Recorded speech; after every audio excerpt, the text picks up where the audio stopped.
January 3rd, 2012, Scott Walker was inaugurated as Wisconsin's 45th governor. Scott was born on November 2nd, 1967, to Llewellyn and Patricia Walker in Colorado Springs, Colorado. He spent his earliest years in Plainfield, Iowa, where Llewellyn served as a pastor of a local church.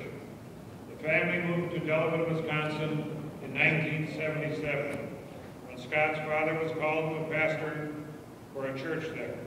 Scott was involved with sports, band, church, and achieved the rank of Eagle Scout. He remains active in the Boy Scouts of America to this day. While in high school, Scott was selected to attend the 1985 session of the American Legion Badger Boy State Program in Ripon. He was selected as one of 2 representatives to Boys Nation in Washington, D.C. The experience opened Scott's eyes to public service. He returned to Badger Boy State for a number of years, serving as a city councilor. In 1986, Scott moved to Milwaukee to attend Marquette University. While still in school, he worked for IBM before leaving to work full-time in financial development for the American Red Cross. Scott was elected to the State Assembly in 1993, and while there he chaired several committees and authored important pieces of legislation that include truth in sentencing, photo identification, requirements to vote, and the elimination of the statute of limitations in sexual assault cases. In 2002, Scott was elected to Milwaukee County Executive to reform the county government. For 8 years as county executive, Scott faithfully kept his promise to spend taxpayer money as if it were his own. Scott is married to Jeanette, and they have 2 sons, Matt and Alex. They are active in the community and their church. Please welcome Wisconsin Governor and former Badger Boy skater, Scott Walker.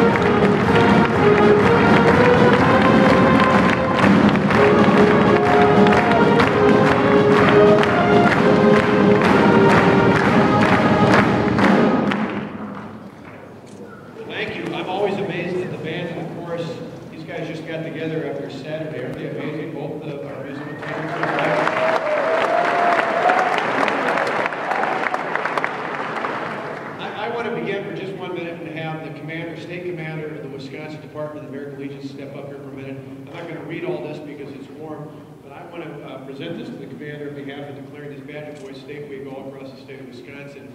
Really, not just a declaration, but as a word of thanks.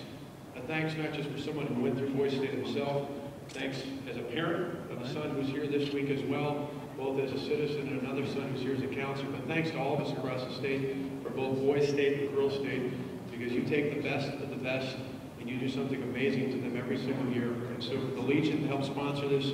For all the staff and the counselors and volunteers who make it happen, on behalf of all of us in the state of Wisconsin, I want to begin by saying thank you.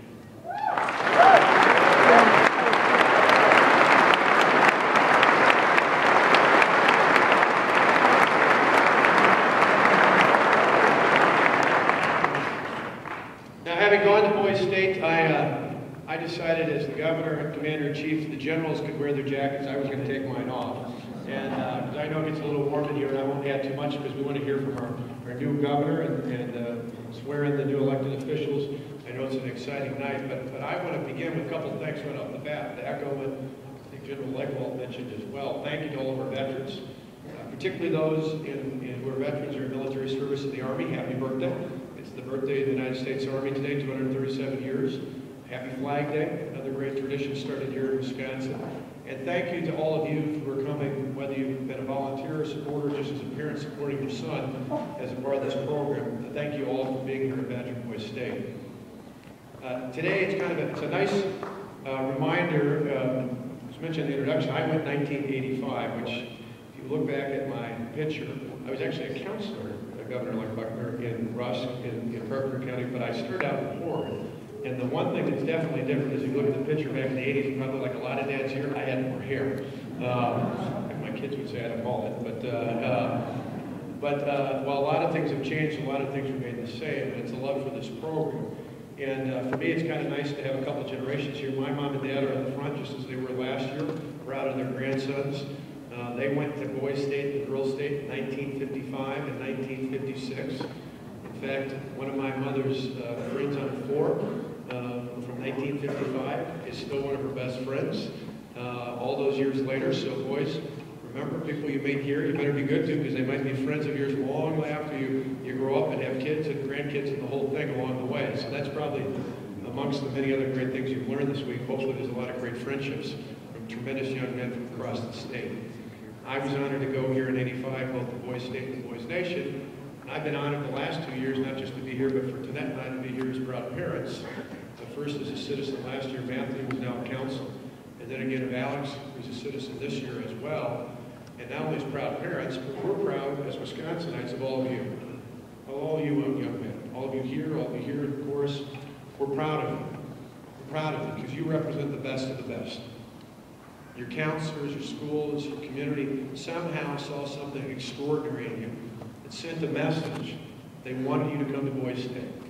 For some of you, it might be an interest in politics or government. For others, it may be that you really didn't have any interest. In fact, you might have wondered on Saturday what you were doing here. But now you understand, this isn't just a program to prepare, and some will run for office. But a lot of others will go on to other things.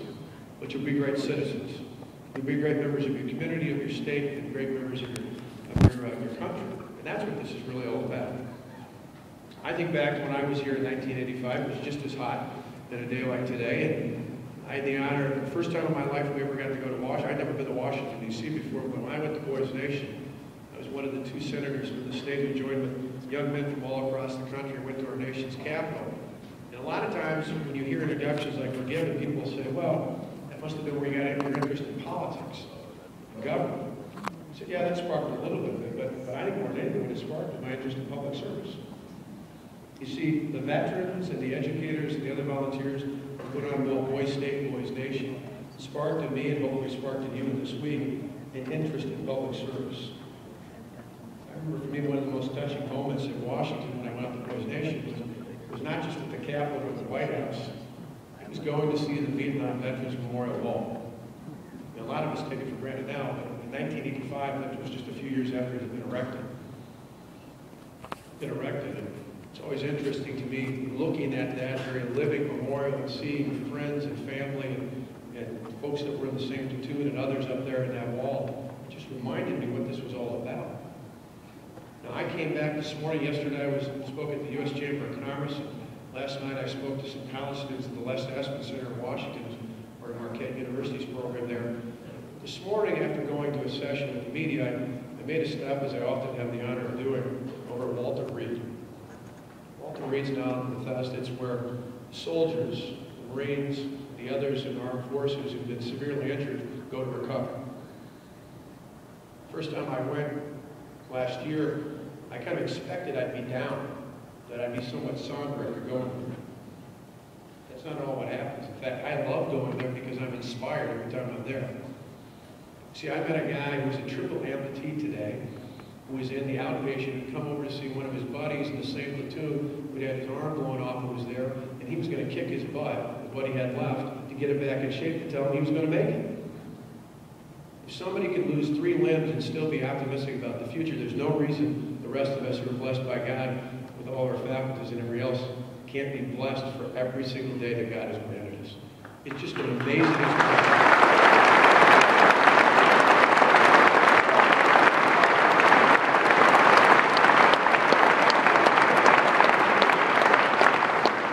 Filled with laughter along the way. I blessed this time the one guy that was left in Wisconsin over there got sent back yesterday, got sent back home, which is a blessing. So I still spent the time going around kidding with folks. I met a guy from Minnesota. I waited till the end to rub it in about the Packers before he kicked me out. I met another guy from Illinois. He had his arm up on one of those foam things that are yellow, and I told him it made him an official cheesehead because it looked like a cheesehead, one of those formation things. But it's just truly an inspiration. And it's moments like that that you realize all too All too often outside of weeks like this, all of us, not just as young people, all of us as parents, as grandparents, all too often we take things for granted. You know, the freedoms we hold dear are endowed by our Creator. They're guaranteed in the documents I was just down the street from at the archives. But most importantly, they're upheld and defended every single day by the men and women in uniform. We should never take that for granted. Never take that for granted. This week is a great week to be inspired. It's appropriately so, not only for those from Wisconsin, but from those across the country. I've told this story before, but Tonette and I were blessed last fall to go to another place I'd never been to as a kid, Philadelphia. Speaking at a conference, we got up early. We went out to Independence Hall, not just to see the Liberty Bell, but to stand in the hall itself, where our founders debated the very essence of our country. As you stand there, the stage we're on is actually not much different than Independence Hall. You look at the desk, you look at the chairs, and you realize the chairs just like the ones you're sitting in right now. These were ordinary people who did something quite extraordinary. They didn't just risk their political careers. They didn't just risk business ventures. They literally risked their lives.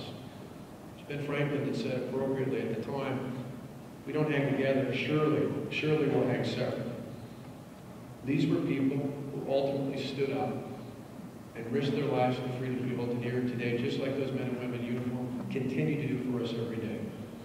It's moments like that remind you all throughout our nation's history what has made us so great, what has made America exceptional, what has made the United States arguably the greatest country in the history of the world.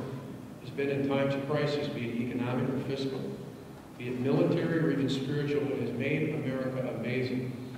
It's been all throughout our country's history. There have been men and women of courage who ultimately stood up and thought more about the futures of their children and their grandchildren when they thought about their own political futures. And those were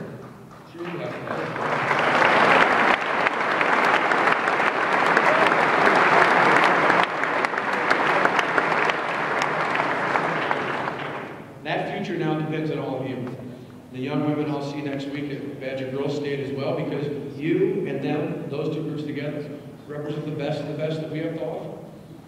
As we look to our future, as we think about the leadership of the next generation, it's sitting right in this room.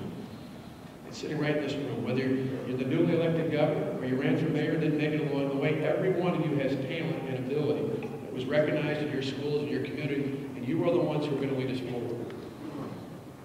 Being in Washington this morning, I was reminded often that a lot of times people say in places like Madison and Washington, D.C., there's two kinds of people.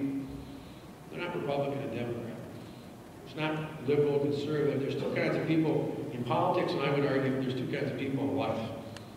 There are people who want to be somebody great, and there are people who want to do something great. To all of you here tonight as citizens of Badger Boy State, I would challenge you to be the latter, to be somebody great. To be somebody great because you did something great. Not because of the title, not because of the recognition, but because you wanted to do something great for your family, for your community, for your state, for your country. Be in place to do something great wherever you might be in life. Whether you're going to be a teacher or a doctor, whether you're going to be an elected official, or a foreman, or a farmer, or a nurse, or whatever life might take you into. Make sure that in everything you do, you focus on doing something great, not just for yourself, for everybody else around you. Make sure you do something great for others in your job. Make sure you do something great as you go back to your homes and be a great son, be a great brother, be a great cousin, be a great employee if you got a job over the summer, be a great student this coming school year. As you get older, someday be a great husband, be a great father, be great in everything that you do. That's why you were selected to be here. That's the challenge you have, and I have no doubt, just having talked to a lot of you during dinner tonight, that's exactly where you're going to take us in the future. So God bless you. Thanks for letting me come by, and thanks for inspiring all of us.